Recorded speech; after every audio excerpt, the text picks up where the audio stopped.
खासदार श्रीकांत शिंदेंनी घेतला मंत्री गणेश नाईक यांचा खरपूस समाचार।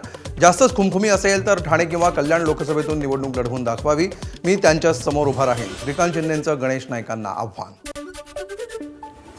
अन्न औषध प्रशासन विभागातील लाच प्रकरणाची मंत्री नरहरी झिरवाळ यांनी उचलली कठोर पावलं। लाच घेताना रंगेहात पकडलेल्या लिपिका विरोधात केवळ चौकशीच नव्हे तर त्याची प्रतिनियुक्ती तत्काळ रद्द करा, झिरवाळांचे आदेश। 20 फेब्रुवारीला राज्यभरातील सर्व ग्रामपंचायती बंद राहणार। अखिल भारतीय सरपंच परिषदेकडून विविध मागण्यांसाठी केलं जाणार आंदोलन। सरपंच परिषदेकडून ग्रामपंचायती बंद ठेवण्यासह उपोषणाचा इशारा। बांगलादेशमध्ये सत्तांतराची तयारी। 17 फेब्रुवारीला नव्या मंत्रिमंडळाचा शपथविधी होणार। तारिक रहमान घेणार मुख्यमंत्रीपदाची शपथ। पंतप्रधान नरेंद्र मोदींसह प्रादेशिक नेत्यांनाही शपथविधीचं निमंत्रण। मध्य प्रदेशच्या भोपाळमध्ये फर्निचर आणि प्लास्टिक कारखान्यात आग। आगीमुळे परिसरामध्ये धुराचे लोट।